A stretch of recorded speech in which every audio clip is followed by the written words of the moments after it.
Ciência de boa qualidade tem que ter um experimento que você possa mostrar que o cara tá errado. Pô. Sim, porque... Não, tem uma outra, acho que tem uma outra coisa que é o conceito que se usa de evidência, né? Isso é importante. Eu ia entrar nessa questão. Em ciência, a evidência é aquele resultado que foi obtido por um sistema criterioso, duplo cego, etc. Né? Por exemplo, não é eu pegar o meu mapa astral e procurar ali alguma coisa que eu me identifico. As pessoas são parecidas, vai ter sempre algo com que eu me identifico. Então, isso, por uma pseudociência, é chamado de evidência também, né? A experiência pessoal. E tem, pois é, tem o que a gente chama relato, né? O relato, a experiência pessoal. A experiência pessoal, a experiência subjetiva, aquela que não é compartilhada, ela serve muito de base para o cara provar, entre aspas, né, que o que ele está pensando está certo. Eu quero apresentar o axioma de Flores, que tem esse nome em minha homenagem. Não é Florais. Não, de Flores. Que diz o seguinte assim: causo é bom para a porta de galpão tomando chimarrão. Causo não é ciência. Causo é causo. Sim. Mas eu queria perguntar, a gente explorou essa parte mais técnica, mas eu queria saber, assim, pro ouvinte leigo, como ele detecta? Quais são os sinais, né? Porque a refutabilidade, essas questões mais do experimento, é distante de quem simplesmente consome o termo ciência. Então, como o leigo, se é possível, como ele vai chegar e dizer assim, tá, isso aqui cheira estranho, ou isso aqui está completamente sério. Eu trago de novo o que eu tinha falado, por exemplo, na física de partículas, os físicos são muito criativos e engraçados e irreverentes na hora que eles começam a dar nomes às suas teorias, e os nomes parecem, por exemplo, existem partículas que têm cheiros e sabores. Então, Carlos, o que tu acha do... Na verdade, quais são os passos? Eu queria fazer a pergunta para vocês. Né? Por exemplo, vocês diriam que espiritismo é pseudociência? Quando se mete a provar que a alma existe e que há reencarnação, sim. Enquanto crença religiosa, todo mundo entende. Mas assim, nessa questão de querer justificar que o fato de alguém incorporar espírito é uma evidência científica, lá no meu ambulatório eu tenho meia dúzia de esquizofrênico que escuta, fala com Deus, Napoleão, e até com a sua camisa. A questão do espiritismo até é uma questão de se o fenômeno existe, né? É anterior ainda à explicação, porque podem existir vários momentos onde uma teoria entra, né? No caso do espiritismo, a primeira pergunta será: existe o efeito esse? Existe essa coisa? E depois, quando a gente decide que realmente isso existe, teria que fazer uma teoria sobre isso. Mas, independente da teoria, eu acho que o espiritismo poderia ser aceito se existisse alguma evidência. Então, eu tenho o que eu chamo de o desafio... Alguns tribunais nos Estados Unidos aceitam. No Brasil, em Porto Alegre, já foram aceitos. Via mão foi aceita uma carta psicografada. Eu tenho um desafio espírita, que é o seguinte, né? Então, existem milhares de livros de autores que foram psicografados, de quadros que foram pintados, mas eu nunca vi um artigo científico psicografado. Aparentemente, as pessoas continuam produzindo depois que morrem.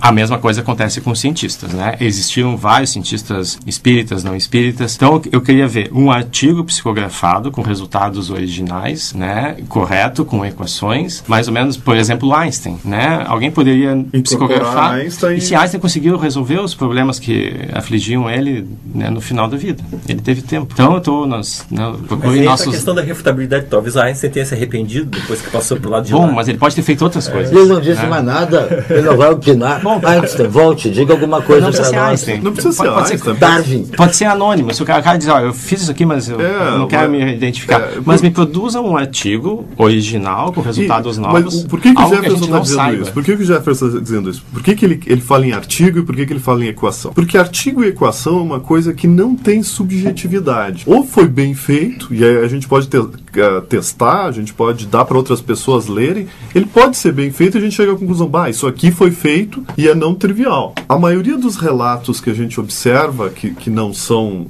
que são desse tipo, do tipo de incorporações, são relatos subjetivos, que podem ser ou podem não ser, a gente não tem como julgar, né? Então é um pouco do porquê que o Jefferson fala tanto dos artigos e das equações, né? Simplesmente porque é uma coisa que a gente entre nós pode ter ter esse consenso que a coisa está certa, né? E foi feito por uma pessoa, por exemplo, a pessoa que incorporou, imagina uma pessoa que incorporou que não tem treinamento em matemática. E aí ela produz um resultado que é matematicamente difícil de ser produzido e correto. Novo, difícil de produzido e correto. Então, essa pessoa, né, ela está mostrando uma coisa que, vamos dizer, apesar de às vezes ser difícil reproduzir. Não, eu pensaria, sentaria e dizer assim, aqui tem um fenômeno que eu adoraria estudar. Né? Então, esse é o programa Fronteiras da Ciência, da Rádio da Universidade.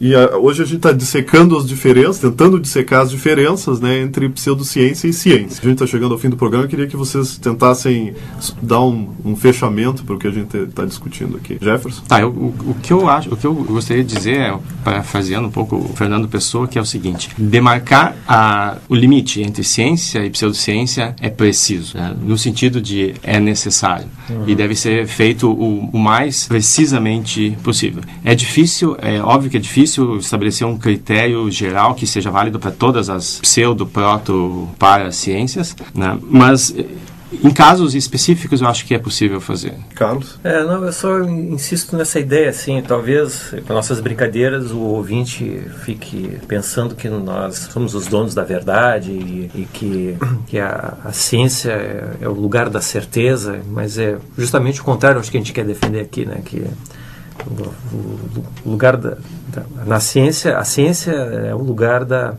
do progresso do conhecimento, né? Ou seja, já admitimos de antemão assim que nós não temos certezas na ciência. E essa é uma característica que eu acho que vai diferenciar de forma marcante do que se faz em pseudociência, porque até onde eu vejo, né, eu posso estar equivocado com relação a isso assim, mas os que vendem a pseudociência assim já trazem certeza. Então insisto nesse ponto, assim, nós não somos donos da verdade e inclusive estamos abertos, né, se alguém de uma pseudociência aí famosa quiser nos convencer a partir de evidências, nós aceitaremos. Estamos rezando por fenômenos novos. E óbvio, a gente às vezes é acusado de, né, a ciência acha que sabe tudo. Obviamente a ciência não sabe tudo. Se a ciência soubesse tudo, eu não tinha emprego hoje. O Renato não tinha emprego, vocês todos não teriam emprego. Não seria ciência, né, se soubesse tudo. Não existiam cientistas. O caráter da ciência é investigativo, né, por natureza. Renato? Desconfie, não acredite sem estudar bem o assunto. Só para dar um exemplo final, essa quantidade de cosméticos para prevenir você, especialmente a nossa ouvinte, do envelhecimento. Por exemplo, quer uma coisa mais idiota do que shampoo de DNA vegetal? E a quantidade, tinha 4 marcas no mercado de shampoo de DNA vegetal, e você acha que o DNA da planta ia entrar na sua cabeça e fazer o seu cabelo ficar melhor? Olha só, nós estamos cercados de gente querendo pegar o nosso dinheiro, inventando as histórias mais absurdas. Então, desconfie, vai estudar antes. Não acredite nessas pessoas, porque elas estão loucas para botar a mão no nosso bolso. Basicamente é a mesma coisa quando você recebe um e-mail da Nigéria dizendo que um príncipe morreu e o irmão dele quer depositar $1 milhão na sua conta. Basta que você envie alguns dados por e-mail. Você desconfia.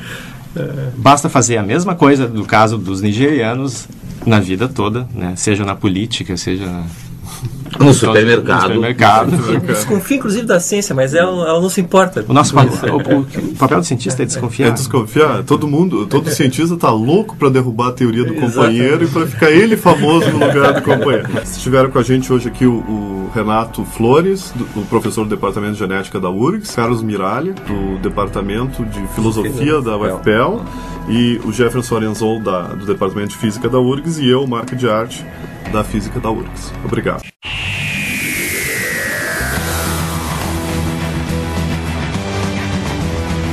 O programa Fronteiras da Ciência é um projeto do Instituto de Física da URGS.